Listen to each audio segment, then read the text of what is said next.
จุดตุ้ยจนพี่มากนะพี่น้องตั้งแต่น้อยๆพุ่นนะที่เฮามาเห็นเราบ้าน ยังมีท่านได้รู้ที่นี่ ยัง ยังเนาะ เหมือนคาเจ้าของมันเป็นจังเนาะเจ้าของยังโชดทุกคน เจ้าของยัง อาจสิได้ข้าวดีพี่น้องเอ้ยมื้อนี้นะเพิ่นน่ะข้าวดีพี่จังก็ยังบ่ฮู้เดี๋ยวไปลุ้นน้ำกันเนาะ อ๋อโตเนาะเปลือถุงเปลือเนี่ย จังแหละพิจารณาอีกแล้วทุกคน ถุงปริศนาอีกบัด พิ นี้ จารณาอีก โอ้ถุง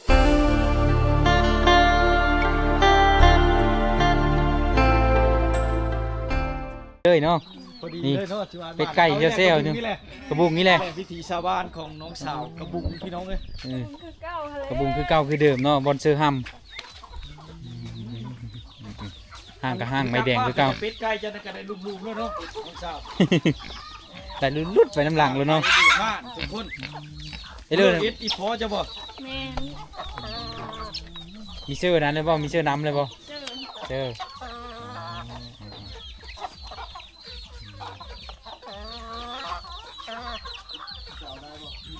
ได้ได้ ยืนนั่นแน่ยืนนั่นแน่นะ ไว้หนึ่งไว้หนึ่ง นี่เด้มีได้น้ำบ่เอา เอา น้ เอาได้เวลาคือปืนท่านน่ะ ำพอดีเป็นคลองน้ำไหลเลยเนาะนี่กะ ห้องน้ำไหลมานี่คันมีท่อเนาะท่อเฮ็ดกระถางลุงเนาะ โอ้เย็ดได้โต๊ะขี้ตมได้จับเจอได้ ตกกี่ตมบ่ได้ยองนะ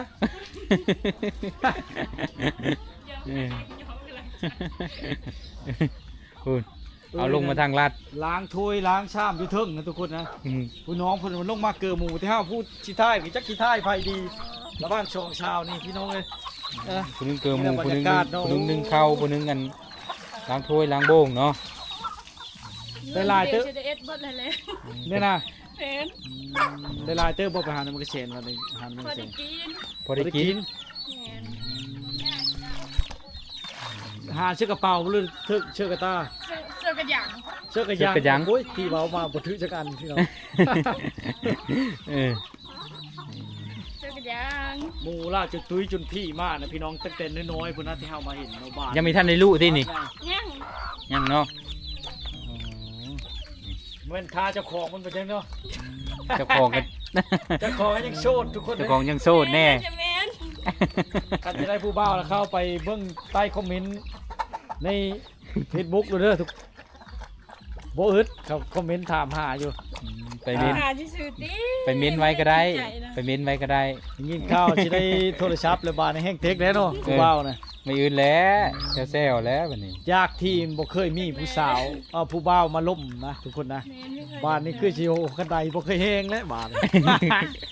ในโทรศัพท์ใหม่ ตก เล แร ย ง เนาะ จังน้อยวุ่นๆเลยทุกคนเนี่ย เดี๋ยวนี้ทางมันยากเลยชื่อเดี๋ยวนี้นะเนาะ แมน มันทางสบายจริงๆแล้ว ถ้าได้โทรศัพท์ในความฝันของน้องจะเฮ็ดวีบ่ YouTube น่ะ เฮ็ด เฮ็ด เฮ็ด ให้ลองเบิ่ง ลองเบิ่งเนาะ ฮ็ดลองเบิ่ง ลองเบิ่งจักเดินหนึง แมน เอ็ดก็ได้แล้ว เป็นปีพุ่นเลย แล้วเอฟซีหลายอ เลิก ยู่ ก็ช่วยเชียร์เพิ่นเด้อพี่น้อง นั่นเลยก็เอฟซีกับโซย เดี๋ยว ป้า ช่อง นะไปติดตามน้องคน ช่อง แน่ทุก นี้ ค ยั น ง เลย ทีว่ากันน้ำหลังเนาะยังบ่ฮู้ ซื้อซองเนี่ยยังมีหู จักชื่อเด้อเลยช่องกัน เออ เดี๋ยวมารอบหน้ารอบในมาแล้วบางทีกะจะได้อัปเดตให้ทุกคนได้เบิ่งเนาะซื้อซองน้องเพิ่น ก็ทุกคนเลยนี่แหละเป็นวิถีชีวิตของชาวพุทธไทยชาวลาวในชนบทพี่น้องเขาเจ้าต้องได้เอฟ นี่แหละทุกคนเลย นี่แหละแต่ละมื้อ แต่ละมือก็ยำแรงก็เกือหมูเกือเป็ดเกือไก่ เป็ดคือไก่คือหมูหลักๆ บางคนแล้วก็นึ่งข้าวทุกคนเลยเนาะ เข้าเบาไป ได้สองคน ต่างวงวงต่างๆ อยู่ลำเดียว2 คนกับเบาบางไปนั่นนึงกันทับผู้เดียวกับเมยแน่แน่ทุกคนเอ็ดทุกอย่างอ่า เฮ็ดนั่นเฮ็ดนี่เพื่อสิแล้วก็ค่ำนั่นแหละ ยังโชคดีอยู่ทุกเจ้าเนี่ย เจ้าฮู้ได้เลยว่ามันสิอิ่มนี่นะคือนี่นะ หืม โอ้มันเบิดก็มันก็อิ่มกำหนดประจำนี้2ถ้วย ช่อง กำหนด โซ่ กำหนดครั้งนี้เนาะได้กำหนด ครั้งนี้ มีกำหนดมันก็ทำเบิด นี่นะ ทำเมื่อเดือนยุ่งง่ายเนาะไปเอาไปซื้อไก่ อิ่มมีอิ่มก็พอแล้ว อื สอง ม ถ้วย เส้นทางมันไก่เนาะไปนี่กะต้องได้เอารถหามขึ้นโฮมเซ่อีกไปซื้ออยู่อันบ้านป้าพังเน่าคุณบอกโอ้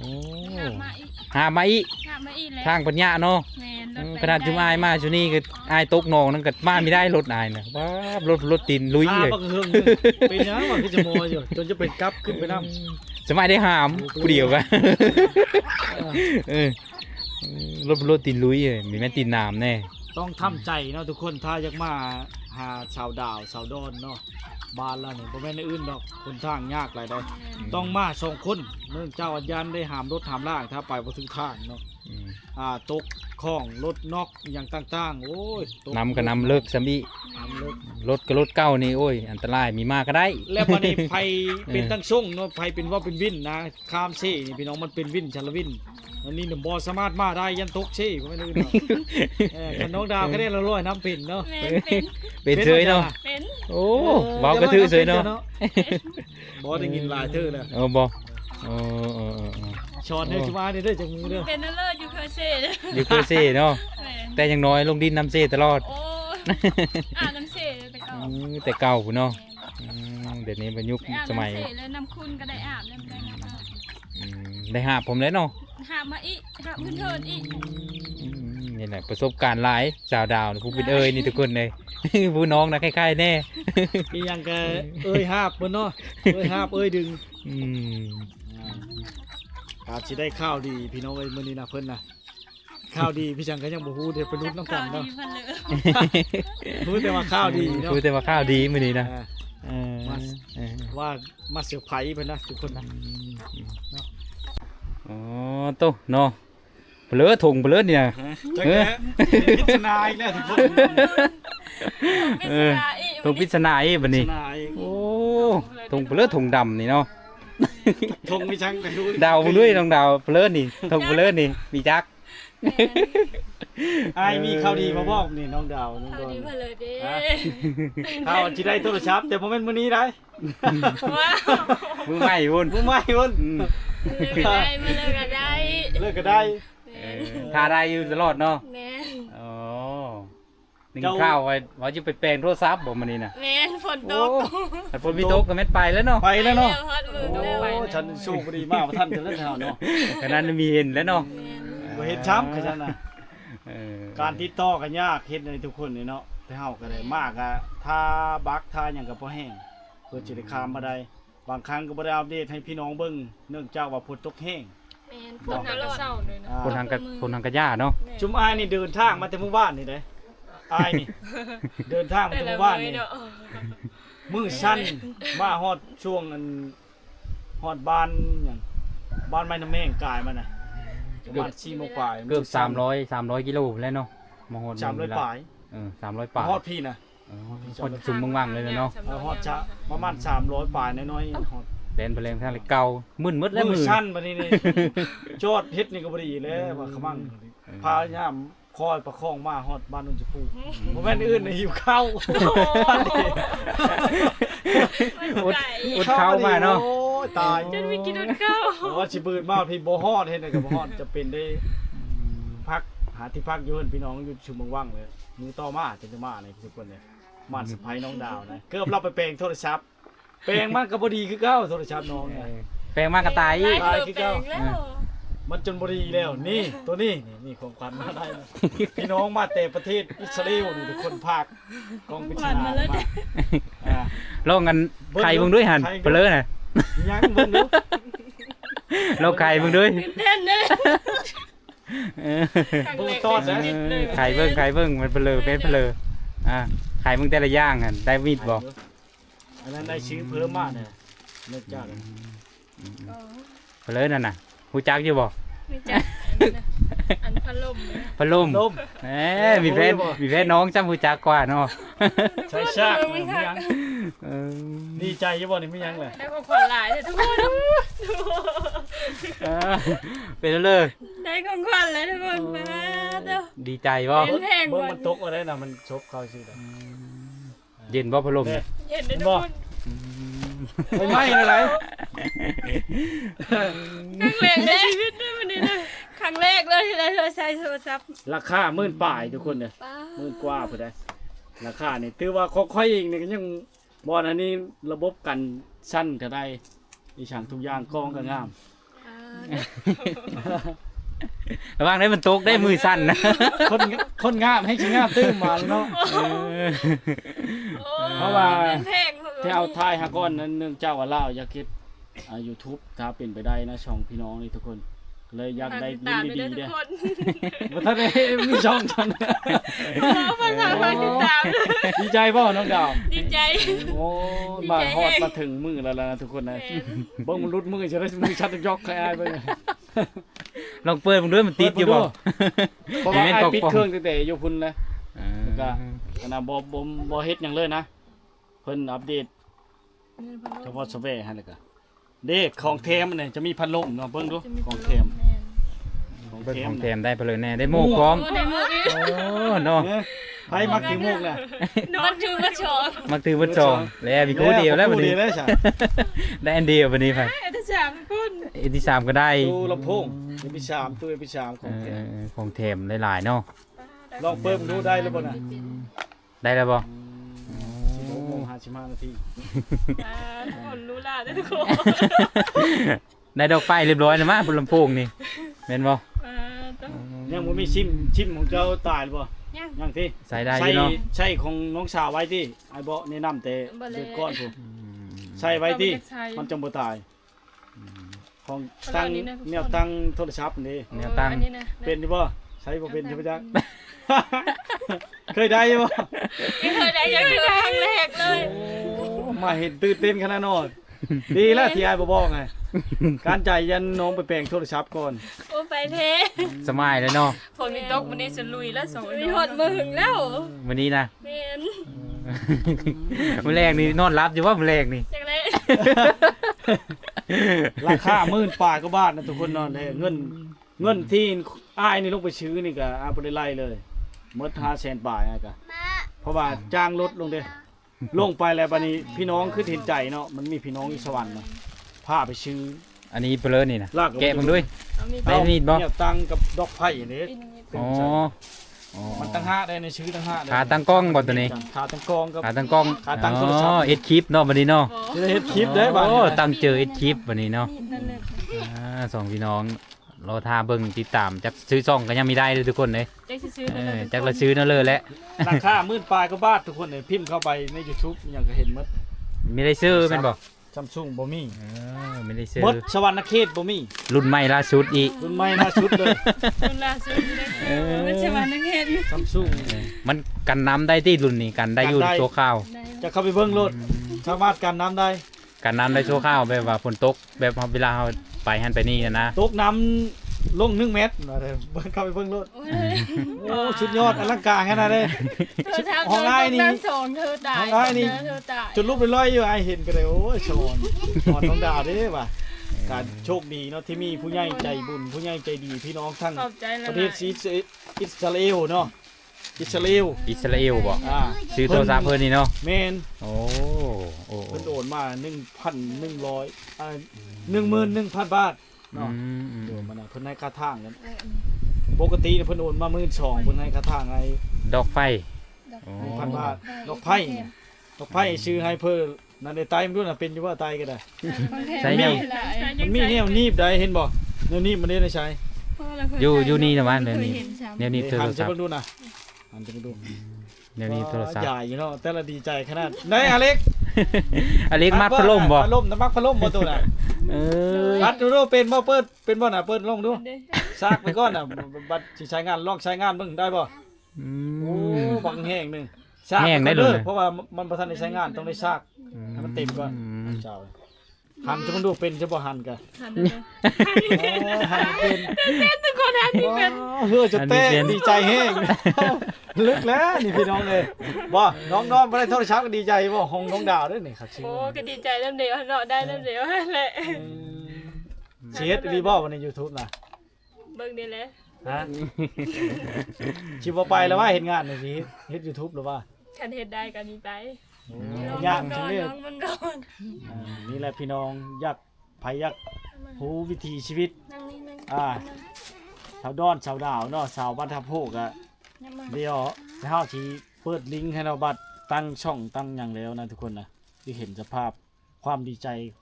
ของน้องๆมันนี่ก็ดีใจนะเฮาก็ดีใจ จน แฮ เรา ง ไม่โอ้เป็นวันหมด ก็ดีใจเนาะที่เฮาก็ได้เป็นสะพานบุญแล้วก็ได้ช่วยเหลือเนาะถึงมันสิเล็กน้อยอันที่เขาให้พันบ้านน่ะก็บ่พอครับ ค่าเดินทางนี่กัน แม่ทะเล ยามัน ไก่ ถ้ามิดนะเพิ่นก็บ่ได้ไล่ให้ดอกเฮาว่าบ่เป็นหยังแหละว่ามันไก่แหละเพิ่นคือเห็นใจแล้วให้1,000นึงก็ซำนั้นแหละพี่น้องเอ้ยเนาะก็คือเห็นนั่นแหละมาฮอดมาถึงเด้อเนาะ มาฮอดมาถึง อัน ขอบใจอายหลายๆเด้อที่ซื้อโทรศัพท์พี่น้องทั้ง เบิ่งเฮอลำเฮ ป อ ระเทศ โลย อิสราเอล แม่นเฮอสุขภาพแข็งแรงเฮอลำเฮอโลยตลอดไปหั่นแหละ โอ้ยละลายโอ้ยละลายก็บ่ได้บ่ น้องไม่เป็นเบาน้องเห็น พี่เดี๋ยวเว้า ความโมความใจได้ผู้ใหญ่ใจดีเพิ่นเนาะเพิ่นพากอันนั้นเงินซื้อโทรศัพท์เอ้ยบ่มื้อนี้สิไปแป้งโทรศัพท์ได้2ไอ้น้องอ่ะฝนตกแท้มื้อนี้นะ เนาะ ก็เลยไม่ได้ไป เอ้ยได้เกินน้องก็ดีใจอยู่บ่ เอ้ยได้น้องก็ดีใจภูมิใจแล้วเนี่ยเลยเนาะ เออเอาโป้บ่รุ่นนั้นน่ะอ๋อ ชีดำอีโอ้ชื่อก็แบบถือเจออี มัน แบบ มี2 สีมากพร้อมอยู่บ่ สีได้ อ๋อ มี2สี1ไอเลอะสีดำนะ อืม นี่ทุก สีดำแล้วมันนั่นเปิ้นสีดำนะ Samsung A6 5G แรม8ความจุก็หลายกันชั้นพร้อมกันน้ำพร้อมดูเนี่ย 200 เมืองสวรรค์นั่นมดนครไกรสอนน่ะบ่มีอะไรก็ รุ่นใหม่ล่าสุด ใครแต่พี่น้องน่ะเพิ่นใจดีเนาะเพิ่นก็มีเอาค่าน้ำมันหยังที่ไปเลาะนะทุกคนเลยเนาะเอาไปเลาะเมืองสวรรค์เฮาก็ได้โอกาสเข้าไปการแห้งมื้อนั้นน่ะลืมหัวโทรศัพท์จุลืมหมดกล้องบ่ได้ก็เลยบ่ได้อัปเดตให้พี่น้องได้เบิ่งเลยค่อยก็ รักเพลอใส่ เพราะว่าลงแต่คิว6 โมงเช้าเลยลักยังใช้นะลักเจ็ดบ่ รักเจ็ด เออ อ๋อ สนามดีเลย คัน อืม มันเพ่นี่จะพอแห้งเลยเนาะ มีเพลง บัตรที่เจ้าเขาในเมืองเลยชื่อแม่มมาใช้อีกแม่มลุ้นนั่นจองกิ๊กเพิ่นละขาดเขียนลุ้นของแท้น่ะโอ้ยเนาะคำว่าสั่งใน Lazada มาเนาะ ต้องสั่งออนไลน์ สั่งออนไลน์แล้วจังได๋บ่ได้ดอกชื่อมาลำร้อยนี่มันถือแม่มที่บ่ดีก็คือเก่าแหละ แม่มันเพ่ไว้ แม่มมันเพ่ไว้ อยู่เองไม่ได้แต่เบิ่ง ได้บ่สัญญาณมันน่ะ ก็ยังมีตัดแต่ว่ายังมีฮอดเดินอยู่ ได้เด้อ ได้บ่เปิดขึ้นอยู่เนาะ อืม สิเอาเงินสิตื้อบาทเลย โอ้ยนี่ล่ะพี่น้อง บนชื่อบัตรก็ไกลอีบัดนี้เนาะ น้องนะ สุวัสดิ์กับไก่ทุกคน เด็ด เนี่ย เบิ้ลแล้วก็ใช้ละก้าวเลยอายถูกก็หับได้แล้ว บ่วิทย์เฮาคือเก่าอีกแล้วได้เดี๋ยวตั้งเน็ตตั้งหยังให้เพิ่นก่อนนะพี่น้องนะได้ดีใจบ่น้องดาว ดีใจแห้ง ดีใจแห้งเนาะเออ ยับเน้นย้ำเอาใหม่เดี๋ยวมันบ่จะแจ้งครับ แม่ เจ้า เพิ่ อยู่ ง เออ แม่เพื่อรถเก่ ข ง องเพิ่นนี่แจ้งอยู่ของคอยพี่บ่แจ้ง บอก แล้วทุกคนได้ตื้มบัตรให้คือเก่า ปีนี้มาคือเก่าเราได้แล้วก็ยังเธออดน้ำอีก ได้ตื่มบัตรเธออีเนาะบัดนี้เนาะ ใครแต่มันมีสัญญาณอยู่นี่ ใครแต่ได้สัญญาณทุกคนอยู่นี่เพราะว่าเฮา บ้านนี้ไผอยากติดต่อน้องดาวเด้อทุกคนเด้อ ติดต่อได้ ติดต่อได้แล้วบัดนี้นะ ได้โทรศัพท์แล้วเนาะ แม่น เฟซนี่เฮาเฟซเก่าได้บ่ไม่ได้ ชื่อบรหัส จักรหัสก็ไม่จื้อไปเลย มีชื่อ สิบ่ได้ตั้งไม้บ่บัดนี้ ตอนตั้งได้เอาเบอร์เบอร์นี้บ่ เบอร์ เบอร์ทีมเลย กินแล้ว โอ้ยเนี่ยมันคักเนาะ ต้องได้นะตั้งไม้อีเฟซกะ แม่นเป็นไปตลอด ไม่ทุกอย่าง ยะลีเนาะน เอาไม้มาเลย มาเลย ชื่อเฟซกะเอาชื่อเฟซไม่เอออ๋อกำลังเติมบัตรเติมเบอร์เฮ้อทุก ดิ คน น เลย เกมนะโทรศัพท์แม่มันค้างเนี่ยลูก อ๋อโอ้โทรศัพท์ดินเกมหลายแล้วเยอะค้างเลยคู่รุ่นกันถ้าเป็น iPhone นะใครแน่ถ้าดินเกม ถ้า Android นี่ดินเกม คนชื่อขมูด ว้า มันจะค้างฮะอเล็กจะได้ iPhone ผู้ เบอร์ได้ ป้าโตเนาะ มันดึงหา แม่เราเอาเงินมาสิเด้อซื้อเฮอน่ะ แม่หาเงินซื้อขนมขนมยิ่งยะแล้วซื้อ เอออืม